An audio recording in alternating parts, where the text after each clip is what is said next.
ẹ̀yin òbí àti gbogbo ẹ̀yin alágbàtọ́ ẹ kún fún àdúrà o lórí àwọn ọmọ yín, bẹ́ẹ̀ ni tí ẹ sì wà ní tìfura ní gbogbo ìgbà, nítorí ojú ni alákàn fi sọ́rí. ẹ̀yin náà ẹ wo ohun tí àṣìlò oògùn àti ìlòkulò oògùn olóró pẹ̀lú ọtí àmupara tó sọ àwọn ènìyàn dì láwùjọ wa lóde òní. bẹ́ẹ̀ ni gbogbo ẹ̀yin tí ẹ ní ọmọ lókè òkun, ẹ múra sí àdúrà nítorí wọn. eléyìí ni akitiyan àti ìgbìyànjú tí His Excellency Reverend Dr. David Káyọ̀dé Babájídé JP tí wọ́n ń ṣe láti má jẹ́ kí irú ìṣẹ̀lẹ̀ tó ṣẹlẹ̀ ní orílẹ̀-èdè àwọn òyìnbó yìí tó sọ àwọn ọ̀dọ́ di alárùn ọpọlọ àti ẹni tí kò mọ nǹkan tó ń ṣe mọ́ ní orílẹ̀-èdè òyìnbó. wọn ò fẹ́ kó ṣẹlẹ̀ ní orílẹ̀-èdè Nàìjíríà, nítorí púpọ̀ nínú àwọn ọ̀dọ́ láyé òde òní ni wọ́n ń lo oògùn olóró lóríṣiríṣi. púpọ̀ nínú wọn ló sì ti di alárùn ọpọlọ.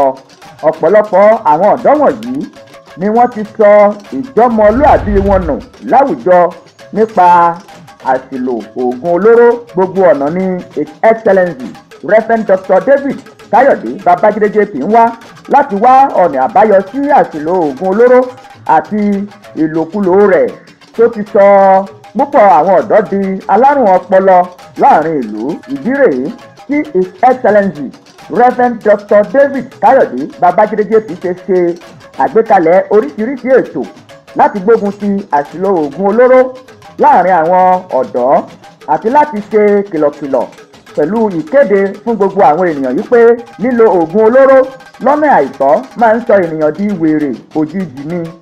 His Excellency Reverend Dr. David Káyọ̀dé Babájídé JP ló jẹ́ bàbá ìsàlẹ̀ fún àwọn àjọ White Rock Addiction Foundation nígbà tí Dr. Nasiru Ọlátúnjí tí wọ́n jẹ́ alága ẹgbẹ́ ọ̀hún.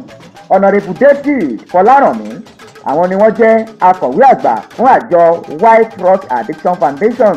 àfojúsùn àjọ White Rock Foundation ni láti wá ojútùú àti ọ̀nà àbáyọ sí ìṣòro oògùn olóró lílò àti láti ṣe ìtọ́jú gbogbo àwọn ènìyàn tí wọ́n ti lo oògùn olóró tí oògùn olóró yìí tó sì ti sọ wọ́n di alárùn ọpọlọ ní orílẹ̀-èdè Nàìjíríà.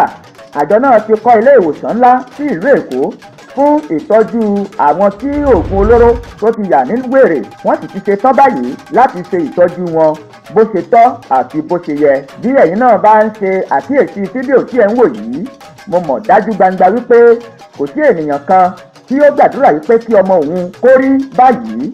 ọ̀rọ̀ nípa oògùn olóró lílò yìí ló ti gbilẹ̀ láàrin àwọn ọ̀dọ́ báyìí láyé òde òní. eléyìí ni His Excellency Reverend Dr. David Káyọ̀dé Babájídé JP ń wá gbogbo ọ̀nà láti má jẹ́ kí irú nǹkan báyìí kó ṣẹlẹ̀ ní orílẹ̀-èdè Nàìjíríà. fídíò tí ẹ̀ ń wò yìí, ìlú òyìnbó ní New York City pẹ̀lú àwọn ìpínlẹ̀ míì ní orílẹ̀-èdè àwọn aláwọ̀ fún. ìdí pàtàkì rèé tí His Excellency Reverend Dr. David Káyọ̀dé Babájídé JP àti àfọwọ́sowọ́pọ̀ àjọ White Rock Addiction Foundation láti ṣe ìtọ́jú gbogbo àwọn ènìyàn tí wọ́n ti di alárùn ọpọlọ nípa lílo oògùn olóró lọ́nà àìtọ́. oògùn olóró àti àṣìlò rẹ̀ pẹ̀lú ọtí àmupara ló ti di ohun tí àwọn ènìyàn fẹ́ràn láti máa lò lásìkò yìí. ọ̀rọ̀ oògùn olóró àti àṣìlò rẹ̀ yìí kò yọ àwọn obìnrin sílẹ̀ o. ìwọ tí o ní àǹfààní láti máa wo fídíò yìí, ìwọ náà lè ṣe ìrànlọ́wọ́ fún ẹnìkan kó lè bọ́ lọ́wọ́ oògùn olóró lílò àti àṣìlò rẹ̀ nípa kó o share fídíò yìí sí gbogbo gúrùpù tí o bá mọ̀ àti sí gbogbo àwọn ènìyàn tí o bá mọ̀. àwọn ọmọ wa lọ́kùnrin lóbìnrin pẹ̀lú àwọn ọkọ wa pẹ̀lú tó fi mọ́ àwọn ìyàwó wa, wọn ò ní di alárùn ọpọlọ o. àmì òràn o, ìgbésẹ̀ ló nílò.